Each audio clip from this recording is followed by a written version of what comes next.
Voilà, on continue notre visite sur le salon, stand par stand, et on est en compagnie de Sandy sur le stand Citroën. Bonjour Sandy. Bonjour. Donc on est devant la Citroën C4, c'est une nouveauté cette année, c'est ça? C'est une nouveauté, c'est pour nous une première mondiale. Donc c'est la nouvelle Citroën C4 qui vient remplacer notre C4 de première génération. On est actuellement en train de la lancer à l'international puisqu'on est en train d'organiser ses essais presse. Et cette nouvelle C4, c'est une silhouette très raffinée, tout en étant sculptée. Et c'est aussi un véritable concentré de technologie puisque, comme vous savez, notre slogan c'est Creative Technology. Ouais.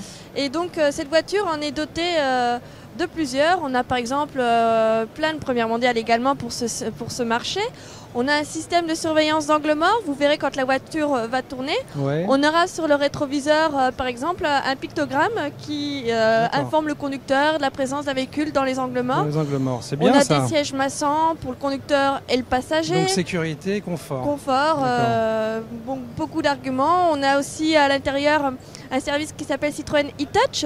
Donc vous avez un appel d'urgence et d'assistance localisée qui permettent aussi toujours pour garantir une plus grande sécurité et une grande sérénité pour les passagers. Très bien. Et après, qu'est-ce que vous avez d'autre comme nouveauté? On a d'autres nouveautés. On a la Citroën DS4. On va la voir? On va la voir. Allez. Alors la DS4, c'est quoi? Elle remplace une voiture en particulier? Donc la DS4, elle ne remplace pas de véhicule. On commercialise une nouvelle ligne de produits qui s'appelle la ligne DS. D'accord. En souvenir en complément de l'époque de la DS ou... Donc le nom DS rappelle en effet la précédente DS qui a véhiculé une certaine image en termes de... Belle image même. Une très belle image, et notamment en termes toujours de technologie créative. Et donc on a voulu reprendre ce nom-là pour notre nouvelle ligne de produits de la ligne DS. On essaye de s'en rapprocher. On va s'en rapprocher. Pardon. Donc cette ligne DS est déjà composée aujourd'hui de la Citroën DS3 que vous avez en version Racing à côté. Et elle est maintenant aussi complétée par la Citroën DS4. D'accord. Donc elle est sur le même type de segment de taille que la C4, mais c'est un véhicule qui répond à des besoins de choix plus radicaux. À savoir c'est donc une ligne, les choix radicaux, faut nous dire. Les choix plus radicaux, c'est une ligne plus, vous voyez, elle est plus haute sur pattes. Elle est. C'est pas un 4x4. C'est pas un 4x4. Elle est surélevée. Il y a un côté surélevé. Vous êtes, mais tout en étant à l'intérieur aussi surélevé, tout en ayant en même temps une sorte de cockpit de pilotage, donc une position un petit peu unique sur le marché. Donc c'est la Citroën DS4 qui est aussi une technologie créative à l'intérieur avec tous ces équipements. Et niveau motorisation? Au niveau des motorisations, en essence, en diesel, on a différentes motorisations qui sont notamment différentes de celles. On en a des identiques à la Citroën C4, mais on en a aussi spécifiques à la Citroën DS4, des grosses motorisations essence et diesel. D'accord. En tout cas, elle est belle la couleur en plus. Qu'est-ce qu'on va voir maintenant? Maintenant, on peut aller voir la Citroën C0. D'accord. Allez, c'est par où? C'est juste derrière. D'accord, je vous suis. Donc Citroën est investi aussi pour l'environnement alors. On a investi aussi dans l'environnement. On a toujours investi dans l'environnement parce qu'on a commercialisé dans les années 90 des véhicules électriques comme la Saxo électrique, le Berlingo électrique, la X électrique. Et là aujourd'hui on revient avec un nouveau véhicule électrique et c'est le premier véhicule qu'on appelle de nouvelle génération qui est commercialisé en Europe. Pourquoi nouvelle génération? Bien tout simplement parce que dès l'origine il a été conçu pour embarquer une motorisation électrique. D'accord, c'est pas une voiture. C'est pas une voiture série à laquelle on a remplacé le moteur. Donc, par exemple, tout ce qui est batterie qui est lourd, on va la remplacer en dessous et au milieu pour avoir une très bonne répartition des masses et une meilleure vivacité au niveau du véhicule. Donc c'est pareil, c'est un véhicule qu'on est en train de présenter à l'international. On est en train de le faire essayer. Et comme vous voyez à l'intérieur, on a en plus de très bonnes prestations pour un véhicule de ce gabarit-là. On a la climatisation de série, des rétroviseurs électriques qui se rabattent électriquement. On a. Mais tout cet électrique, ça prend de l'énergie ou batterie? Non, je plaisante. Après, toute utilisation peut avoir des consommables, mais après, c'est un véhicule qui a une capacité, une autonomie de 150 km.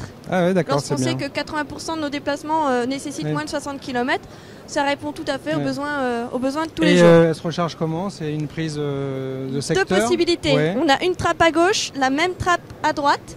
Celle de gauche permet une recharge rapide. En 30 minutes, on recharge 80% des batteries. Donc là, il faut une borne dédiée.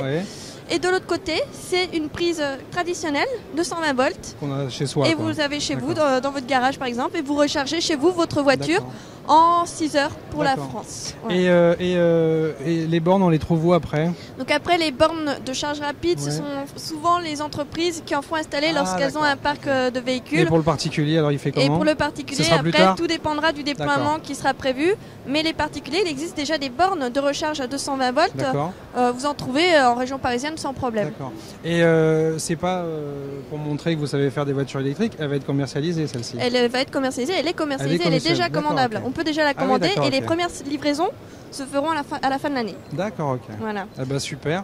Et on termine avec... Et la cerise sur le gâteau, notre concept car.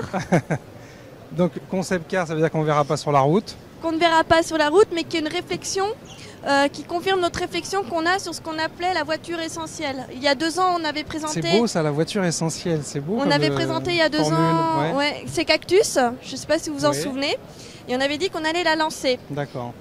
Par rapport à ce qu'elle représentait, c'était pas une voiture low cost, c'est une voiture très designée, mais épurée, où on garde l'essentiel, tout en ayant un véhicule fun, sympathique. Donc ces Cactus, c'était une première proposition.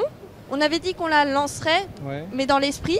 Et pour montrer qu'on continue de travailler dans cet état d'esprit, on a créé ce concept car Citroën Lacoste. D'accord. Donc qui continue de nourrir notre réflexion de la voiture. Lacoste, c'est en partenariat avec la marque? C'est un partenariat avec la marque Lacoste, donc elle est badgée Lacoste à l'intérieur. Et d'ailleurs, il y a des petits clins d'œil sympathiques sur ce concept car. On a par exemple les marchepieds à l'arrière qui sortent et qui ressemblent à un club de golf. Les roues qui ressemblent à des balles de golf aussi, dans l'esprit. C'est superbe. Donc voilà, on a une console centrale qui rappelle les jeux électroniques des années 80. Et donc on a gardé juste ce qu'il fallait tout en ayant ce côté toujours de technologie ou de créativité originale. Elle est superbe, elle est électrique? Elle est essence, un moteur 3 cylindres essence qu'on sortira prochainement sur nos véhicules. Et on peut dire les rejets de CO2 avec un 3 cylindres, on doit être bas, non? On est bas, j'ai pas les chiffres en tête, mais on est en effet bas par rapport à ce qui existe aujourd'hui en termes de motorisation. Et qu'est-ce qui va être repris sur cette voiture et qui va être mis dans les voitures de Monsieur Tout-le-Monde? Alors le moteur par exemple peut-être? Le moteur, lui, c'est sûr, sera repris. D'accord. Sur quel modèle, vous savez? Ce sera en principe, je pense, sur les petits véhicules urbains. D'accord. Après, c'est vrai que j'ai pas par exemple, je pense C3 aura ce véhicule sans problème. Et après, dire ce qui va être repris exactement sur le véhicule en lui-même, comme je vous le disais, c'est plus le côté qu'on réfléchit sur ce type de véhicule. On avait fait ces Cactus, on montre que ça c'est une autre solution et qu'on continue de travailler et qu'on lancera, comme on l'a annoncé il y a 2 ans, un véhicule qui montre ce qu'est la voiture essentielle. Et c'est sympa là, c'est quoi la custode? C'est le pare-brise en fait? C'est le pare-brise. En fait là il y a un clin d'œil clairement de la Méhari. Ouais. Sur le principe de la voiture qu'on peut laver facilement. Unique on va dire, hein. La 2 chevaux, la 2 chevaux. Voilà, donc vous êtes sur ce terrain-là et là donc elle reprend tout ça en fait. Elle reprend l'esprit de côté des contracts. Puis elle est chic en plus. Mais tout en étant chic, bien équipée. Enfin l'équipement juste ce qu'il faut, technologique, classe, voilà. Ouais, c'est super. Ah bah bravo, on aimerait bien l'avoir sur la route, hein. Pourquoi pas. Bon, très bien. Qu'est-ce qu'on peut vous souhaiter pour le salon?